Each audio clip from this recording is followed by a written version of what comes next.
운동할 시간이 어디 있어. 공부해야지. 혹시 이렇게 생각하고 운동을 소홀히 하고 있다면 지금부터 하는 이야기를 유심히 보길 바란다. 운동은 몸만 튼튼하게 하는 게 아니라 뇌도 튼튼하게 만든다. 운동은 공부 효율을 올려주는 매우 훌륭한 조력자다.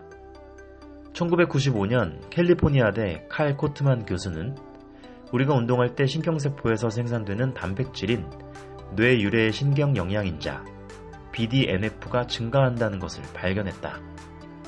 BDNF는 뇌 시냅스 근처에 있는 저장소에 모여 있다가 혈액이 펌프질할 때 분비되는 단백질로서 새로운 신경세포를 생성하고 기존 신경세포를 보호하며 시냅스 연결을 촉진하는 그야말로 뇌 가소성의 핵심적인 역할을 한다.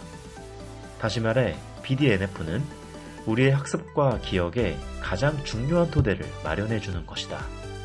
그런데 BDNF가 언제 생성될까? 바로 운동할 때다.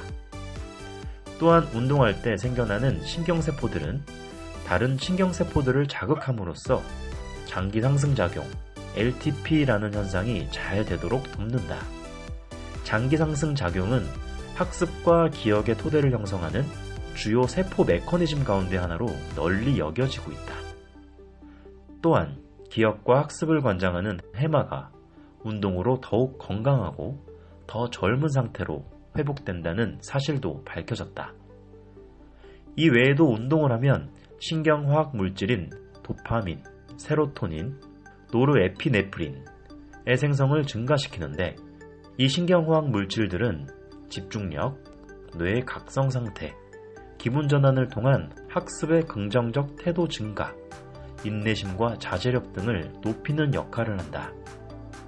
결론적으로 운동은 우리의 뇌가 공부를 잘할 수 있도록 최상의 조건을 제공하는 것이다. 그렇다면 과연 운동이 공부에 얼마나 긍정적인 영향을 미치는지 실제 사례를 살펴보자. 1999년 일리노이 네이퍼빌 공립학교는 학생들에게 정기적으로 에어로빅을 하게 했다.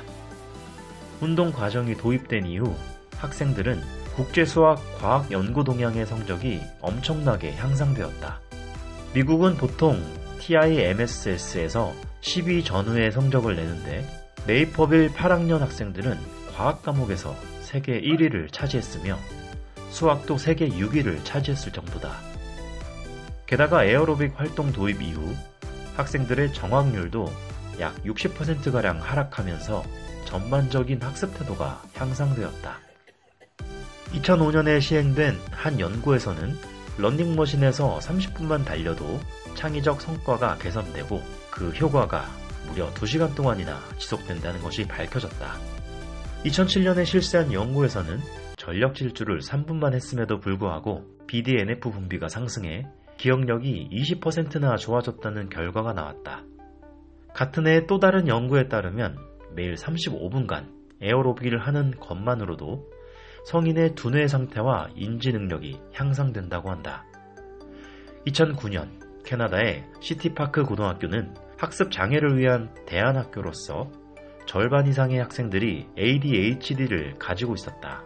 그런데 수업을 듣기 전 20분 정도 러닝머신과 자전거에서 운동을 한 뒤 5개월이 지나자 거의 모든 학생의 독해력, 작문, 수학 점수 등이 상승했다.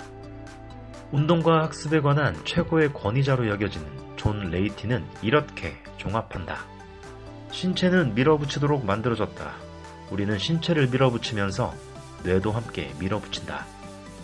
학습과 기억력은 우리 조상들이 식량을 찾게 해주었던 운동 기능과 함께 진화했다. 따라서 뇌에 관한 한 몸을 움직이지 않으면 무언가를 배울 필요도 없다고 할 수 있다. 그렇다면 어떤 운동이 공부에 최고의 효율을 가져올까? 2016년 핀란드 지바스키아 대학 연구팀은 학습과 찰떡궁합인 운동이 어떠한 운동인지 쥐를 통해 우리에게 알려줬다. 실험팀은 쥐를 3집단으로 나누었다. 한 집단은 아무것도 하지 않았고 다른 한 집단은 쳇바퀴를 계속 돌게 하는 유산소 운동을 시켰고 마지막 집단은 근력 강화 운동 같은 격렬한 운동을 시켰다. 7주 훈련한 뒤 쥐의 뇌를 살펴보았는데 세 집단의 뇌 상태가 모두 달랐다. 아무것도 하지 않은 쥐들은 역시 뇌에 아무런 변화도 없었다.